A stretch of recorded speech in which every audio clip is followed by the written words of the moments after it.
مضل له ومن يضلله فلا هادي له ونشهد أن لا إله إلا الله وحده لا شريك له ونشهد أن سيدنا وسندنا وحبيبنا ومولانا محمدا عبده ورسوله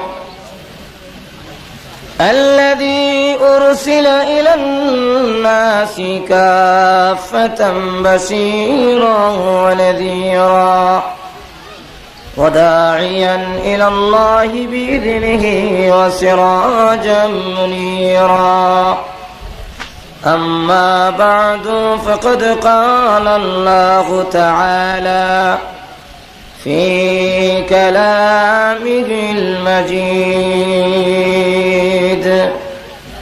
وفي فرقانه الحميد أعوذ بالله من الشيطان الرجيم بسم الله الرحمن الرحيم وبشر الذين آمنوا وعملوا الصالحات أن لهم جنات تجري من تحتها الأنهار كلما رزقوا منها من ثمرة رزقا قالوا هذا الذي رزقنا من قبل وأتوا به متشابها ولهم فيها أزواج مطهرة وهم فيها خالدون بارك الله لنا ولكم في القرآن العظيم ونفعنا وإياكم بالآيات والذكر الحكيم صلى الله على سيدنا ومولانا محمد وعلى آله وأصحابه وسلم صلى الله على سيدنا ومولانا محمد وعلى آله وأصحابه وسلم بلغ العلا بكماله كشف الدجى بجماله حسنت جميع خصاله صلوا إلهي दिखा दे हमें दियार मदीना इलाही बना दे हमें गुबार मदीना बलगल उला बिकमालिही كشف الدجى بجماله حسنت جميع خصاله صلوا عليه لا إله إلا الله محمد رسول الله صلى الله عليه وسلم نهاية قابل احترام শাহ সৈয়দ তাজউদ্দিন রহমতুল্লাহ আলাইহি সমাজ কল্যাণ সংস্থা পরিষদ আয়োজিত আজকের এই ঐতিহাসিক মহাসম্মেলনের সভাপতি মদ্দাজিল্লাহুল আলী মুআজ্জাজ মুকাররম উলামায়ে কেরাম, উপস্থিত সমবেত সর্বস্তরের ইসলাম প্রিয় মুসলমান ভাইরা, পর্দার অন্তরালে অবস্থানরত অত্যন্ত শ্রদ্ধেয় মা ও বোনেরা, মহান আল্লাহ রাব্বুল আলামিনের দরবারে অসংখ্য অগণিত শুকর আদায় করছি, যিনি অত্যন্ত দয়া করে আজকের এই সম্মেলনে আমাদেরকে শরীক হওয়ার তৌফিক দান করেছেন। এই জন্য শুকর আদায় করছি আলহামদুলিল্লাহ। আমাকে বলা হয়েছে জান্নাত জাহান্নাম এবং জান্নাতের নিয়ামত আর জাহান্নামের ভয়াবহ আযাব সম্পর্কে আপনাদের সামনে আলোচনা করার জন্য। আল্লাহ রাব্বুল আলামিন যেন আমাকে ইখলাসের সাথে কথা বলার, আপনাদেরকে আমলের নিয়ত শোনার তৌফিক দান করেন। সকলে বলেন আমিন। আমি আমার আলোচনা শুরু করার আগে আপনাদের কাছ থেকে একটা কথা জানতে চাই। আমরা যা কিছু আলোচনা করব কোরআন হাদিস ভিত্তিক, সেই আলোচনা আপনাদের মানার এবং গ্রহণ করার ইচ্ছা এবং মনোভাব আছে তো ইনশাল্লাহ? আরো দরকার আছে? তাহলে কি পরিমাণ মানবেন প্রথমে বুঝালাই, আগে টেস্ট করে দেখি। যেই ভাইরা দাঁড়ায় আছেন আপনারা কতক্ষণ দাঁড়ায় থাকবেন? একটু কষ্ট করে মেহরবানি করে বসে গেলে আপনাদের জন্য আরাম হবে, মাহফিলও দেখতে সুন্দর হয়। আপনারাও যা বয়ে যান গা, যেখানে আছেন এখানে বসে যান। যদি বসেন তাহলে বোঝা যাবে যে আপনারা মানতে রাজি আছেন। মেহরবানি করে প্রত্যেকে বসে পড়ুন, কেউ দাঁড়ায় থাকবেন না। মেহরবানি করে বসে পড়ুন। আমার আলোচনা বেস্ট ও দুজকের আলোচনা, কথা বুঝছেন? যে লম্বা আলোচনা, একটু সময় আলোচনা করলে আপনারা শুনবেন তো ইনশাল্লাহ? না আমাকে রেখে আপনারা চলে যাবেন? আমি হলাম অধিবেশনের শেষ, খাবারের শেষে আসে দই। এর অর্থ হইল খাইলে খান, নাইলে ফেলাইয়া দেন। কথা বুঝছেন তো? আমারও অধিবেশন শেষ অধিবেশন, এর অবস্থা হইল খাইলে খান, নাইলে ফেলাইয়া দেন। আপনার পেটে কিছু আরো খালি আছে তো নাকি? এবার আসুন আমি আমার আলোচনায় চলে আসি। আল্লাহ রাব্বুল আলামিন অসংখ্য অগণিত মাখলুক সৃষ্টি করেছেন, এর মধ্যে মানুষ হলো আশরাফুল মাখলুকাত। যারা কান ঠিক না, আরো যারা কান ঠিক না, এই মানুষকে আল্লাহ রাব্বুল আলামিন তার গোলামি করার জন্য সৃষ্টি করেছেন। যারা কান ঠিক না, আল্লাহ নিজে বলেছেন ওয়ামা খালাকাতুল জিন্না ওয়াল ইনসা ইল্লা লিয়াবুদুন। আল্লাহ বলেন মানুষ আর জিন গোষ্ঠীকে তার ইবাদতের জন্য, তার গোলামির জন্য সৃষ্টি করেছে। তো এই ইবাদত কি আল্লাহ কি ইবাদতের মুখাপেক্ষি নাকি? আমরা সকলে যদি আল্লাহর ইবাদত করি, গোলামি করি, এতে কি আল্লাহর সম্মান বাড়বে? আর একটু জোরে কোন বাড়বে? আমরা যদি সকলেই আল্লাহ না করে সকলে যদি আল্লাহর গোলামি ছেড়ে দেই, এতে কি আল্লাহর ইজ্জত সম্মান কমবে? কমবেও না, বাড়বেও না। আল্লাহ এমন এক সত্তা যার কমতি নাই, যার বাড়তি নাই, যার লয় নাই, যার ক্ষয় নাই। যারা কোন ঠিক না? তাহলে আল্লাহ কেন বললেন তার গোলামির জন্য আমাদেরকে সৃষ্টি করেছেন? এই জন্য তাফসীর কারকরা লিয়াবুদুনের অনেক ব্যাখ্যা করেছেন। এর মধ্যে একটা ব্যাখ্যা হলো লিয়াবুদুন আই লিয়ানফাউন, মানুষের ফায়দা হবে, ইবাদত করলে তোমাদের লাভ হবে। যারা কোন ঠিক না? মানুষ যদি আল্লাহর গোলামি করে, আল্লাহর দাসত্ব করে, এতে মানুষের লাভ। যারা কোন কার লাভ? আরো যারা কোন কার লাভ? মানুষের লাভ। মানুষ আল্লাহর গোলামি করলে, আর দাসত্ব করলে আল্লাহ রাব্বুল আলামিন ওয়াদা দিয়েছেন। হে নবী আপনি সুসংবাদ প্রদান করুন, ওয়াবাশশিরিল্লাযীনা আমানু ওয়া আমিলুস সালিহাতি আন্না লাহুম জান্নাত। হে নবী আপনি সুসংবাদ প্রদান করুন, যারা ঈমান আনয়ন করবে, আমার বান্দাদের মধ্যে যারা আমার প্রতি বিশ্বাস স্থাপন করবে, লা ইলাহা ইল্লাল্লাহু মুহাম্মাদুর রাসূলুল্লাহ সাল্লাল্লাহু আলাইহি ওয়াসাল্লাম এই কালিমা যারা পড়বে এবং যারা নাকি নেক আমল করবে, আমি আল্লাহ রাব্বুল আলামিন ওয়াদা দিলাম তাদের জন্য আমার তৈরি জান্নাত রিজার্ভ করে রেখে দিয়েছি। আয়াতের মধ্যে আল্লাহ রাব্বুল আলামিন উল্লেখ করেছেন ইন্নাল্লাযীনা আমানু ওয়া আমিলুস সালিহাতি কানাত লাহুম জান্নাতুল ফিরদাউসি নুজুলা। আল্লাহ রাব্বুল আলামিন বলেন যারা কি ঈমান আনবে এবং আমলে সালেহ নেক আমল করবে, আমি আল্লাহ রাব্বুল আলামিন তাকে জান্নাতুল ফিরদাউসের মেহমান বানাবো।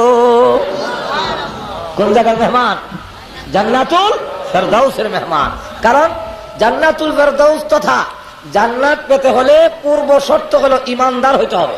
যেরকম কি হইতে হবে? আরো যেরকম কি দার? ইমান না আনলে নবীর বাপ হইলো খাতির নেই। যেরকম ঠিক না? আমার দুনিয়ার সমৃদ্ধির জন্য, দুনিয়ার উন্নতির জন্য, দুনিয়ার ইজ্জত পাওয়ার জন্য সেখানে ইমান শর্ত নয়। হোক সে মুমিন, হোক সে কাফের, সকলকে আল্লাহ রাব্বুল আলামিন দুনিয়ার সমৃদ্ধি, দুনিয়ার উন্নতি, বেঈমান কাফেরদেরকে আল্লাহ রাব্বুল আলামিন দান করবেন দুনিয়ার ইজ্জত। আল্লাহ রাব্বুল আলামিন যেমন মুমিনকে দিয়েছেন, কাফেরকে দেন নাই? আর জোরে কোনো দেন নাই? বিশ্বের সবচেয়ে বড় প্রেসিডেন্টের নাম কি? আরো জোরে কোন কি? বুশ। তাহলে এই বুশ রাষ্ট্রীয় সম্মান হয়েছে না হয়েছে না? আরো জোরে কোন পায় নাই? তাহলে আল্লাহ রাব্বুল আলামিন কাফেরদেরকেও সম্মান দেন, কাফেরদেরকেও ইজ্জত দেন। তার পবিত্র কোরআন শরীফে সূরা বনী ইসরাঈলের মধ্যে উল্লেখ করেছেন আল্লাহ রাব্বুল আলামিন কাফেরদেরকেও দুনিয়ার সম্মান দিবেন, দুনিয়ার ইজ্জত দিবেন, আবার মুমিনদেরকেও দিবেন। তবে কাফেরের চাইতে মুমিনদেরকে ইজ্জত, সম্মান, ধন সম্পদ আরো বেশি দিবেন। যেরকম ঠিক না? তাহলে এই পৃথিবীর মালিক আল্লাহ। যেরকম কে? এই পৃথিবীর মালিক কে? আল্লাহ। যদি পৃথিবীর মালিক হয়ে থাকে, রাজত্বের মালিক যদি আল্লাহ হয়ে থাকে, বুশ প্রেসিডেন্ট হয় কোন যুক্তিতে? যেরকম ঠিক না? বুশ রাষ্ট্রীয় প্রধান কেমনে হয় এটা আমার বুঝে ধরে না। হুজুর সাল্লাল্লাহু আলাইহি সাল্লামকে আল্লাহ রাব্বুল আলামিন বলেন, হে নবী আপনি বলুন, কুল, আপনি বলুন, আল্লাহুম্মা মালিকাল মুলক তুতিল মুলকা মান তাশা ওয়া তানজিউল মুলকা মিম্মান তাশা। হে নবী আপনি বলুন, আয় আল্লাহ আপনি রাজত্বের মালিক, আপনি যাকে ইচ্ছা তাকে রাজত্ব দান করেন, যার কাছ থেকে ইচ্ছা রাজত্ব ছিনায় আনেন। আল্লাহ রাজত্বীয় ক্ষমতা, রাষ্ট্রীয় ক্ষমতা দান করেন, আবার রাষ্ট্রীয় ক্ষমতা ছিনায় আনেন। দেওয়ান এবং নেওয়ানের ক্ষমতা কার হাতে? আরো যেরকম কার হাতে? এই আয়াতের শান নজুল বলবো নাকি? আরো যখন বলবো, সমস্ত বেঈমান কাফেররা যখন ঐক্যবদ্ধ হয়ে এসেছিল, হুজুর সাল্লাল্লাহু আলাইহি সাল্লামকে নিশ্চিহ্ন করা হবে, সাহাবায়ে কেরামকে মদিনা থেকে নিশ্চিহ্ন করা হবে, মদিনা নামে কোনো জিনিস রাখা হবে না, সবগুলো একখানে নিশ্চিহ্ন করা হবে। যেইভাবে আজ আফগানিস্তানের জমিনকে নিশ্চিহ্ন করার জন্য সমস্ত বেঈমান কাফের ঐক্যবদ্ধ হয়ে ওসামা বিন লাদেনের নাম দিয়া আফগানিস্তানকে নিশ্চিহ্ন করার ষড়যন্ত্র করে সকল দল মত নির্বিশেষে ঐক্যবদ্ধ হয়ে আসছে। যেরকম ঠিক না? ঠিক তেমনি ভাবে মদিনা থেকে নিশ্চিহ্ন করা হবে, সমস্ত দল মত নির্বিশেষে ঐক্যবদ্ধ হয়ে এসেছে 15,000 সোলজার নিয়ে। এদের মধ্যে 4,000 সোলজার আছে, সৈন্য আছে, যারা একজন 1,000 সৈন্যের মোকাবেলা করতে পারে। হুজুর সাল্লাল্লাহু আলাইহি সাল্লাম তখন সাহাবীদেরকে নিয়ে পরামর্শে বসলেন কি করা যায়। তো সাহাবীদের মধ্যে একজন সাহাবী ছিলেন, তার নাম হলো সালমান ফারসি রাদিয়াল্লাহু আনহু। সেই সালমান ফারসি বলেন, হুজুর আমার বাড়ি তো পারস্যে, আমি দেখেছি বহিরাগত কোনো হামলা আসলে সেখানে আমরা বড় একটা খাল খনন করে ফেলি, যাতে করে দুশ্মন খালটা ডিঙ্গে আমাদের সামনে আসতে না পারে। অতএব আমরা যদি একটা খাল খনন করে ফেলি তাহলে মনে হয় আমাদের প্রতিহত করা, প্রতিরোধ করা আমাদের জন্য সহজ হবে। 3.5 মাইল লম্বা সালমান ফারসির পরামর্শে খাল খনন করার জন্য নির্দেশ দেওয়া হলো। 3.5 মাইল লম্বা, 10 হাত গভীর, 15 হাত প্রশস্ত এমন একটি খাল খনন করার জন্য রাসূল যখন নির্দেশ দিলেন, 40 জন লোককে 10 হাত জায়গা মাটি খনন করার জন্য নির্দেশ দেওয়া হলো। একটির মধ্যে রাসূলের নামও ঘোষণা করলেন। তো 10-এর ভিতরে হযরত সালমান ফারসির নামও ঘোষণা করা হলো যে সালমান ফারসি এই 10 হাতের ভিতরে মাটি খনন করবে। রাসূল 2টা দাগ দিয়েছেন, দাগের ভিতর দিয়ে তোমরা মাটি কাটবা। সালমান ফারসি যে বন্ধক করে দিয়েছেন আল্লাহ রাসূল, এই বন্ধকের ভিতরে বিশাল একটা পাথর পড়ে গেল, যেই পাথরটা ভাঙাও সম্ভব না, উঠানো সম্ভব না। আবার রসুলের দাগটা ডিঙ্গায় অন্যদিকে খাল খনন করে নেওয়া এটা যুক্তিসঙ্গত না। অতএব এখন কি করা যেতে পারে? আল্লাহ রাব্বুল আলামিন সকল সাহাবী বাদ দিয়ে সালমান ফারসির বন্ধকের মধ্যে এত বড় হাতর কেন দিলেন? আল্লাহ বুঝাইতে চান, ও সালমান তুমি পরামর্শ দিয়েছো খাল খনন করলেই কাফের প্রতিহত হয়ে যাবে, প্রতিরোধ করা যাবে। আসলে কাফেরকে প্রতিরোধ করা, প্রতিহত করা, কাফেরদের উপরে মুসলমানের বিজয়ী হওয়া, এটা সৈন্যের বলে নয়, অস্ত্রের বলে নয়, ক্ষমতার বলে নয়, খালের বিনিময় নয়, এটা আল্লাহর সাহায্যে মুসলমান বিজয়ী লাভ করে। যেরকম ঠিক না? এই জন্য সালমান ফারসির বন্ধকের মধ্যে বিরাট বড় একটা পাথর পড়ে গেল। এখন তুমি না কইসলা যে এই খাল খনন করতে পারলে প্রতিরোধ করা যাবে। এখন পাথর কাটো, এখন তার পাথর সরাতে পারে না। হুজুর সাল্লাল্লাহু আলাইহি ওয়াসাল্লামের কাছে গিয়ে বললেন, হুজুর এখন পাথর তো পড়ে গেছে, পাথর রেখে তো আমরা খাল খনন করতে পারতেছি না। রাসূল তখন নিজে ওই কুদাল নিয়ে এসে যখন পাথরে আঘাত করলেন, রাসূলের গায়ে, এই পৃথিবীর 4000 পুরুষের গায়ে যেই পরিমাণ শক্তি, আল্লাহ একা রাসূলকে সেই পরিমাণ শক্তি দান করছিলেন। হুজুর সাল্লাল্লাহু আলাইহি ওয়াসাল্লাম তখন সমস্ত শক্তি প্রয়োগ করে কোরআনের আয়াত পড়েন আর আঘাত করেন। যেই মাত্র আঘাত করেছে, আঘাত করার সাথে সাথে পাথরটা টুকরা হয়েছে, ঠিক সাথে সাথে আগুন ধরে উঠেছে। এই আগুনের ফুঁকাত যেই মাত্র জ্বলে উঠেছে, রাসূল তখন বললেন আলহামদুলিল্লাহ।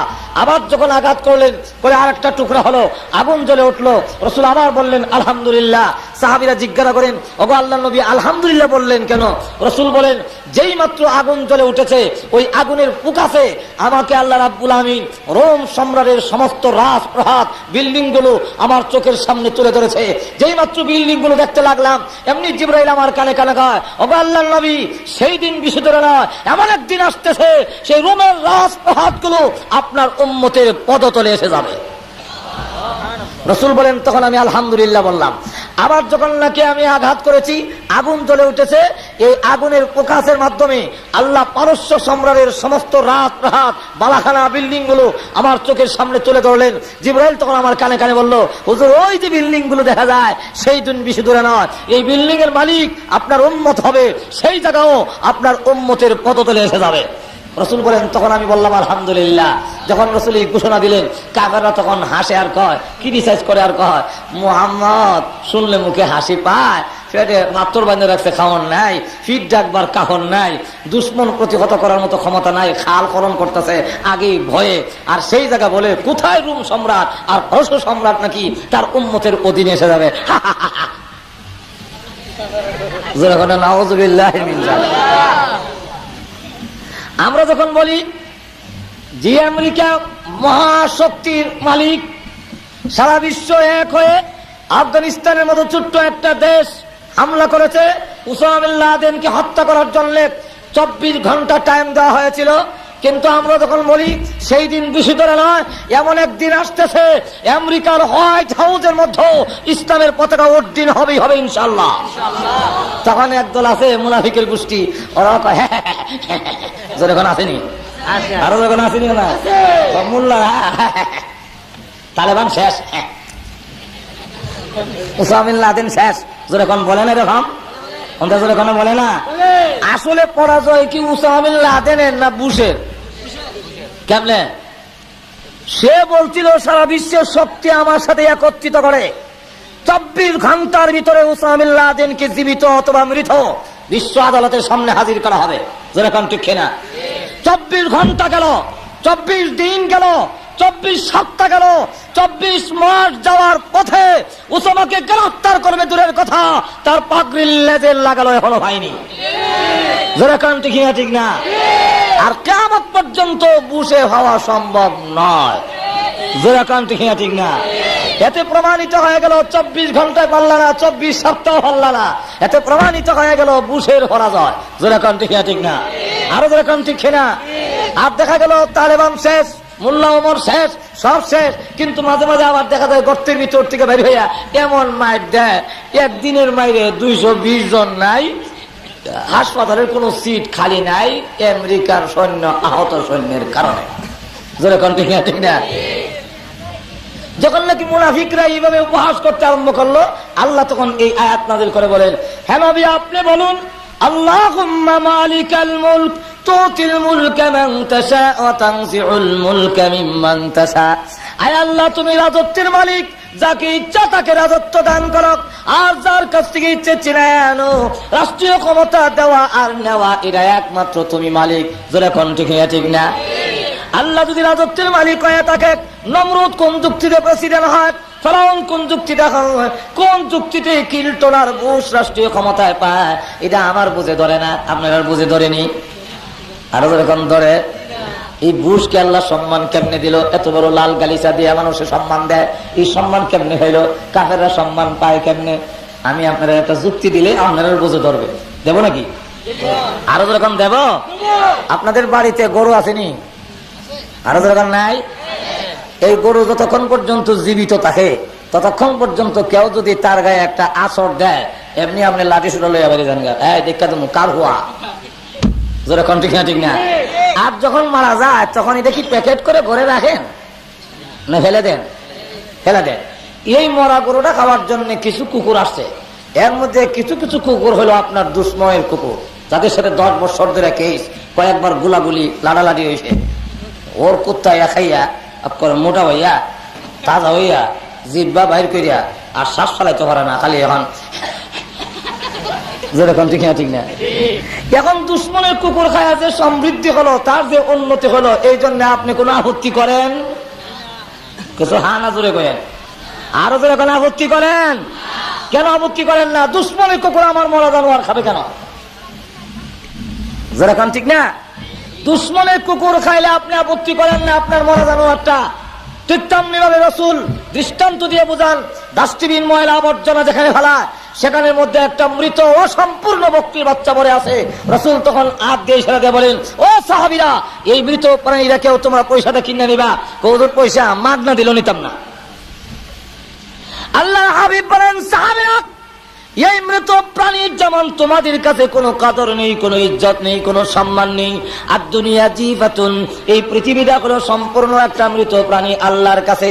তোমাদের কাছে সুজলা সুফলা, কিন্তু আহকামুল হাকিমিন আল্লাহ রাব্বুল আলামিনের কাছে এটার কোনো দাম নাই। এই জন্য বুশ আর কিল্টন বেঈমান কাফের খাইলেও আল্লাহ রাব্বুল আলামিন কোনো আপত্তি করে না। যেরকম ঠিক না ঠিক না। 2 নম্বর হলো বিবাহের বাড়িতে যত আয়োজন হয় উদ্দেশ্যকে একটু জোরে কন, আরো জোরে কন। কে উদ্দেশ্য? জামাই দামান, জোরে কন ঠিক কিনা। কিন্তু খাওয়ানোর বেলায় জামাই দেখা যায় নাকের মধ্যে ডিফা, জোরে কন আসেনি ডিফা, 1-2 লোক মাখায় ডিফা দিয়ে রাখছে। আর বর যাত্রী যারা ফ্যান পিন্দা গেছে বোতামটা একটু খুললা দেয়,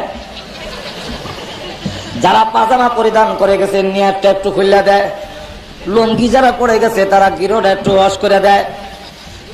যেরকম ঠিক না। এরপরে বলে, খাও দাও ফুর্তি করো, এই বাড়িটা মস্ত বড়, আগামীকাল আসবে কিনা কি বলো? যেরকম ঠিক না। জামাই কম খাক, যার উসরা খাওয়ার আয়োজন করা করো সে খায় কম, আর যারা নাকি যাদের জন্য আয়োজন করা করো না বরযাত্রী, ওরা খাইলো বেশি, খাইতে খাইতে গলা পর্যন্ত আসে। এটার কারণটা কি? কারণটা হলো জামাই এই কথা বলে, আমি আজকে খাবারের জন্য আসি নাই, আমি আজকে এসেছি এই বাড়ির সাথে একটা সম্পর্ক স্থাপন করার জন্য। সম্পর্ক যদি হয়ে যায়, এই বাড়ির যত মুরগি আছে সব আমার ঘরে হজম হবে।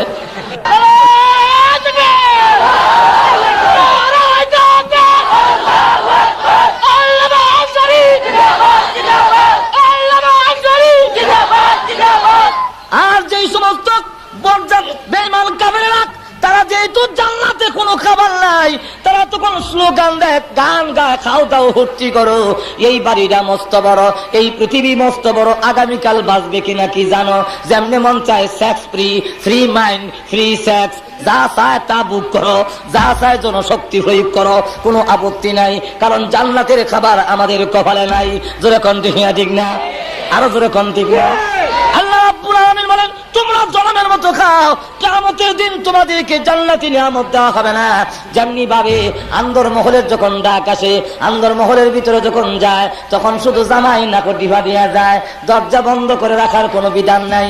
আমাদের দেশে যদিও জামাইয়ের সাথে কলমধ্যে সলমধ্যে দুলাভাই যায়, হ্যাঁ, শরীয়তের বিধানে নাই, শুধু জামাই যাবে, কিন্তু আবার গেলে দরজা বন্ধ করে রাখে, সালাম দেয়, এটা আমাদের দেশের নিয়ম। সিলুক দেয়, আসসালামু আলাইকুম ভাই, এনে জামাই আইসে বিয়ে করতো, আপনারা আইসেন কেনে? যেরকম ঠিক না। ওরা আবার জবাব শিক্ষা গেছে, যারা বিয়ে করছেন না আপনারা শিক্ষা যায় না আমার কাছ থেকে। এখন আবার তারা কয়, ওয়ালাইকুম সালাম ভাই, ওবা জামাই আইসে বিয়ে করতো, আমরা আইসি শোভা। যেরকম ঠিক না ঠিক না। দরজা বন্ধ করার কোন বিধান নাই, কিন্তু বন্ধ রাখে, যাই হোক ওই দিকে যাবো না। এরপরে জামাই ঢুকার পারমিশন দেয়। বরযাত্রী যদি ভিতরে যেতে চায়, সেখানে একজন সুন্দরী রূপসী ষোড়শী কন্যা ঘোমটা দিয়ে সুন্দর শাড়ি আঁচল একবারে নতুন শাড়ি পরিধান করে অলংকার লাগাইয়া আন্দর মহলের ভিতরে মাথা নিচু করে বসে আছে। ওই মহিলারা বরযাত্রীর জন্য নয়, শুধু জামাইয়ের জন্য রিজার্ভ করা আছে। যেরকম ঠিক না ঠিক না। সেখানে যদি কোনো বরযাত্রী উকি দেয়, এমনি বাড়ির যেই কেহ যদি দেখে ডাক টাক ধরে নিয়ে বরযাত্রীর ঘরে, এই কথা হয়, এই যায় না, যেরকম ঠিক না, ঠিক না, বরযাত্রীর ঘরে যাইতে দেয় না, দেখা এই জামার করে আন্দোলন মহলে যেতে দেয় না, বরযাত্রীর ঘরে পৌঁছায় দেয়। ঠিক তেমনি ভাবে কিয়ামতের কঠিন ময়দানে আল্লাহ ডাক দিয়ে বলবেন, উদখুলুহা বিসালামিন আমিনিন। এই মানলারা, জান্নাতের গেট তোর জন্য উন্মুক্ত, তোর জন্য খুলে দেওয়া হয়েছে। ভিতরে গিয়ে দেখ সুরসী সুন্দরী রূপসী কন্যা, এমন সুন্দর আঁচল মাথায় দিয়া, মাথা নিচের দিকে দিয়ে তোর জন্য অপেক্ষা করতেছে। তার মাথার আঁচলটা, এই যে শাড়ির যে আঁচল, এটার দাম তামাম পৃথিবী বিক্রি করলেও আল্লাহ রসুল বলেন জান্নাতি হুর গিলমানের শাড়ির আঁচলের দাম হবে না। সেই কোনটা দিয়ে সোনার বসি কন্যা অলঙ্কার লাগাইয়া জান্নাতের ভিতরে আন্দর মহলে যখন নাকি মাথা নিচের দিকে নিয়ে বসে আছে, ফেরেশতারা বলে ভিতরে ঢুকো, আন্দর মহলে ঢুকো। এমন সময় যদি বলো বেঈমান কাফের ওই জান্নাতের আন্দর মহলের দিকে উকি মারে, আমরা তো বরযাত্রী ছিলাম, এখন আমি জান্নাতের ভিতরে যেতে চাই, আন্দর মহলে যেতে চাই। এমনি ফেরেশতা দাঁত ধরে ধাক্কা দিবে আর বলবে ওয়ামতাজুল ইয়াউমা আইয়ুহাল মুজরিমুন, যা জাহান্নামের ঘর, এটা হলো তোদের বরযাত্রীর ঘর, সেখানে যা, জান্নাতের আন্দর মহলে তোর মতো বুশের জায়গা নাই। যেরকম ঠিক না, ঠিক না, আরো যেরকম ঠিক কিনা। এজন্য আসল পরকালের নিয়ামত পাইতে হইলে, দুনিয়ার নিয়ামত, দুনিয়ার সমৃদ্ধি, দুনিয়ার উন্নতি, দুনিয়ার ইজ্জত পাইতে হলে ইমান শর্ত নয়, ইমানদার হইতে হবে না। কিন্তু আখিরাতের নিয়ামত পাইতে হলে ইমানদার লাগবে না, লাগবে না, আরো যেরকম লাগবে কিনা। আর না নবীর বাবা কইল খাতির নাই। ইব্রাহিম আলাইহিস সালাতু সালাম সম্পর্কে হযরত ইব্রাহিম আলাইহিস সালাম দোয়া করেন বাবা সম্পর্কে, কারণ বাবা সম্পর্কে ওনার তখন জানা ছিল না, উনি কোন অবস্থায় মারা গেছে তা তো জানা নাই। তাই তিনি ডাক দিয়ে বলেন, পরওয়ারদিগার রব্বুল আলামিন, আমার আব্বা যে আজরটা করেছিল গো, আমার আব্বারে জাহান্নামের আগুন থেকে মাফ দিয়ে দাও। আল্লাহ ডাক দিলেন, ইব্রাহিম তুমি কি আমার বিধান ভুলে গেছো? তুমি কি আমার বিধানের কথা মনে নাই? ঈমান না আনলে আমি আল্লাহ কাউকে মাফ দেই না। যেরকম ঠিক না, ঘুমাই গেছেন তুমি, আসতে কই ঘুমাই গেছেন নাকি আপনারা? ঈমান না আনলে মাফ দেয় না, সত্য বলে ঈমান আনতে হবে। আল্লাহ হাবিবের সন্ধান পাওয়া যায় না, কিছু সময়ের জন্য রাসূলের কোনো খোঁজ পাওয়া যায় না। এমনি সকল দিকে সাহাবেরা বের হয়ে গেলেন, ওমর একদিকে বের হলেন, আবু বকর একদিকে বের হয়ে গেলেন, হযরত আবু হুরায়রা আরেকদিকে বের হয়ে গেলেন। ওমর হাতে তরবারি ডাকতে বলে, রে মদিনার মুনাফিকরা, ওরে মদিনার বেঈমান কাফেররা, রাসূলের অনুসন্ধান করব, রাহমাতুল লিল আলামিনের সন্ধান যদি না পাই, আমি খাত্তাবের ছেলে ওমরের হাত থেকে একটা রেহাই পাবো না, সবগুলো আমি হত্যা করে ফেলবো। খলিফাতুল মুসলিমিন ওমর হাতে তরবারি নিয়ে ফেলেছে। আবু হুরায়রা একদিকে বের হয়ে গেল। আবু হুরায়রা বলেন, রাসূল কোন দিকে গেছে, কোথায় গেছেন তা কিভাবে আমি খুঁজে বের করব? তবে একটা মাপকাঠি আছে, একটা সন্ধান করার যন্ত্র আমার কাছে আছে। রাহমাতুল্লাহ আলামিন যে রাস্তা দিয়ে যেতেন ওই রাস্তা দিয়ে মেশকে আম্বরের গ্রাম আসতো। আবু হুরায়রা বলেন, আমি রাস্তা বের হইয়া নাক টানতে আরম্ভ করলাম, রাহমাতুল্লাহ আলামিন কোন পথ দিয়ে গিয়েছেন। এমনি দিকে আমার নাকের মধ্যে সুগ্রাণ আসতেছে, ওই গ্রামকে ফলো করে আমি রওনা হলাম। যেতে যেতে এক বাগানের কাছে গিয়া দেখি যেন জান্নাতের এই সুগ্রাণ বাগানের ভিতর থেকে আসতেছে, মেশকে আম্বরের সুগ্রাণটা যেন বাগানের ভিতর থেকে আসতেছে। তাই আমি চাইলাম বাগানের ভিতরে ঢোকার জন্য, কিন্তু চতুর্দিকে ওয়াল দেওয়া, ঢোকার কোনো রাস্তা পাই না। হঠাৎ করে একটা গর্ত পেয়েছি, ওই গর্ত দিয়ে আমি বাগানের ভিতরে ঢুকবো। ঢুকে গিয়ে দেখি আল্লাহর হাবিব রাহমাতুল লিল আলামিন ওই বাগানের ভিতরে ধ্যানমগ্ন অবস্থায় আল্লাহর দরবারে উম্মতি উম্মতি বলে কাঁদতেছে। আমি যাকে বললাম, ইয়া রাসূলুল্লাহ, ইয়া হাবিবাল্লাহ, সমস্ত সাহাবীরা পাগলে না হয়ে গেছে, মদিনায় কিয়ামত দাঁড়িয়ে হয়ে গেছে, আপনি বাগানের ভিতরে উম্মতি উম্মতি বলে কান্দেন, মেহেরবানি করে বের হয়ে আসুন। আল্লাহর হাবিব বলেন, ওরে আবু হুরায়রা, এই মুহূর্তে আমি বের হব না, আমার কান্দার কারণে আল্লাহর রহমতের সাগরে জোশ উঠে গেছে। আল্লাহ রাব্বুল আলামিনের দরবারে আমি উম্মতি উম্মতি বলে কেন্দেছি।